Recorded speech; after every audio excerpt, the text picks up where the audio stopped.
राधे राधे। कैसे हैं आप लोग? ईश्वर कृपा से आप सब अच्छे होंगे। ईश्वर सब पे कृपा बनाए रखे, सबका कल्याण करें। आज हम बताने जा रहे हैं कि बसंत पंचमी कब है और पूजा का शुभ मुहूर्त क्या है और पूजा कैसे करें बसंत पंचमी की। इसके सहित हम पूरी जानकारी आपको देने जा रहे हैं। आप हमारे साथ पूरे वीडियो में बने रहिए। और इस साल बसंत पंचमी जो है वह 14 फरवरी को 2024 को है। 14 फरवरी को है। और बसंत पंचमी जो है, जो माघ के महीने की शुक्ल पक्ष की जो पंचमी होती है उसमें मनाई जाती है, जो कि 14 फरवरी को पड़ रही है अब की बार। तो 14 फरवरी को हम सब बसंत पंचमी मनाएंगे और यह पर्व ऋतुराज बसंत की अगवानी की सूचना देता है। जो हमारे अभी इस समय जैसे पतझड़ चल रहा है, तो जब बसंत पंचमी आती है तो हम ये पतझड़ खत्म होके बसंत पंचमी आती है तो नए नए पत्ते निकलते हैं, घर सब जगह खुशहाली खुशहाली होती है। तो इस दिन बसंत राज जो ऋतुराज बसंत है उनकी अगवानी की ये सूचना देती है बसंत पंचमी की। उसके बाद जो हमारे जो पतझड़ होता है उसमें पौधों में, तो ये सब पतझड़ समाप्त होकर नए नए पत्ते आते हैं और खुशहाली आती है। बसंत पंचमी के दिन भगवान विष्णु और सरस्वती जी की पूजा आदि की जाती है। और इसमें जो पूजा सामग्री है इसमें जैसे सरस्वती जी की आप जो आजकल तो जो कुल्हड़ होता है ना उसमें भी वो बना के देते हैं माली लोग, तो आप वैसे भी ला सकते हैं। और जो आपके यहाँ चित्र हो सरस्वती माता का तो उसको भी रख सकते हैं आप पूजन में। तो इस दिन में ही पूजा की जाती है और यह विद्यालयों में भी पूजा की जाती है बसंत पंचमी की।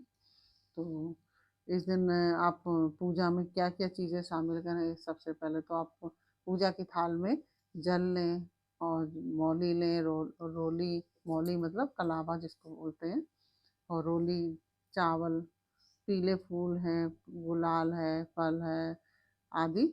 आप जो मिष्ठान वगैरह है ये सब आप लीजिए, जो आपके पास हो वो चढ़ाइए। इसमें पीले चावल चढ़ाने भगवान को, मीठे चावल जो बनाए जाते हैं केसर डाल के पीले, तो वह भी भगवान को अर्पित किए जाते हैं।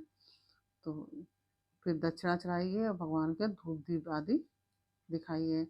तो यह सब पूजा सामग्री आप एकत्रित कर लीजिए और भगवान की पूजा कीजिए और इसमें पीले पुष्प माता सरस्वती को चढ़ाइए। इस दिन पीला ही चढ़ाया जाता है।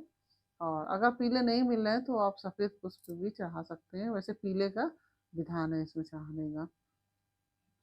और क्योंकि इसमें सरस्वती माता की पूजा की जाती है इस दिन, ये विद्या की देवी मानी गई है। तो इसमें जो पूजन में आपके घर में जो बच्चे पढ़ाई करते हैं तो उनकी पुस्तकें भी रख सकते हैं। इसमें कहा जाता है जो बच्चा आपका जिस विषय में कमज़ोर है उस विषय की पुस्तक रख के भगवान से आशीर्वाद प्राप्त करे बच्चा, तो उसमें जो कमज़ोर है वो ठीक हो जाता है। और इसमें पेन पेंसिल वगैरह भी पूजन में रखा जाता है। और जो आपके यहाँ वाद्य यंत्र वगैरह हैं वो भी पूजा में रखे जाते हैं।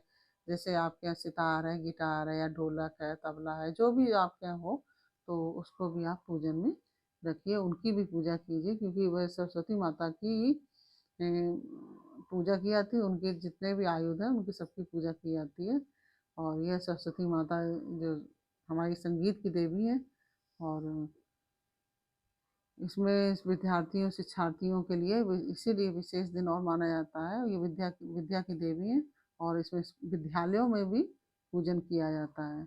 और इस दिन पीले मीठे चावल चढ़ा के भगवान की पूजन आदि कीजिए। इस तरह से आप पूजन करें। और शुभ मुहूर्त हम आपको बता रहे हैं, यह 14 फरवरी 2024 को शुभ मुहूर्त है। ये बसंत पंचमी जो है 13 फरवरी को दोपहर में 2:41 से प्रारंभ हो जाएगी। 13 फरवरी को दोपहर में 2:41 में। और 14 फरवरी को 12:09 पर समाप्त होगी। क्योंकि ये उदया तिथि में 14 तारीख को हमें बसंत पंचमी मिल रही है तो हम लोग 14 तारीख को ही बसंत पंचमी मनाएंगे। क्योंकि 13 तारीख को ये उदय तिथि में नहीं है, सूर्योदय के समय नहीं है। तो यह त्यौहार हम 14 फरवरी को ही मनाएंगे, और 14 फरवरी को ही शुभ मुहूर्त है।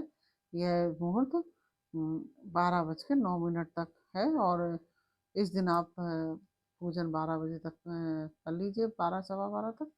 और पूजन का आप, यह भी कारण होता है, मान लीजिए आप शुभ मुहूर्त में, आप मतलब मान लीजिए पहले समय नहीं मिला आपको, तो पूजन आप मुहूर्त में शुरू कर दीजिए, फिर पूजा आप करते रहिए, फिर उसका नहीं माना जाता है। आपने पूजा शुरू कर दी मुहूर्त में, फिर आप चाहे जितनी देर तक पूजा करते रहिए, फिर इसमें यह नहीं देखा जाता कि मुहूर्त खत्म हो गया हम पूजा नहीं करें। तो मुहूर्त में आप पूजा अवश्य शुरू कर दीजिए, और इस तरह से आप पूजा कीजिए। माता सरस्वती सबको बुद्धि दें, सद्बुद्धि दें, और सबका कल्याण करें। और यह जानकारी हमने आपको दी, यह जानकारी आपको कैसी लगी, ये हमें कमेंट बॉक्स में अवश्य बताइए। अच्छी लगी हो तो वीडियो को लाइक शेयर अवश्य कीजिए, कमेंट में राधे राधे अवश्य लिखिए। और आप चाहे तो जय माँ सरस्वती भी लिख सकते हैं। और जो भी आपकी को जो भी आप लिखना चाहें वो लिखिए। और फिर मिलते हैं आपसे अगले वीडियो में एक नई जानकारी, एक नई कहानी के साथ। तब तक के लिए राधे राधे।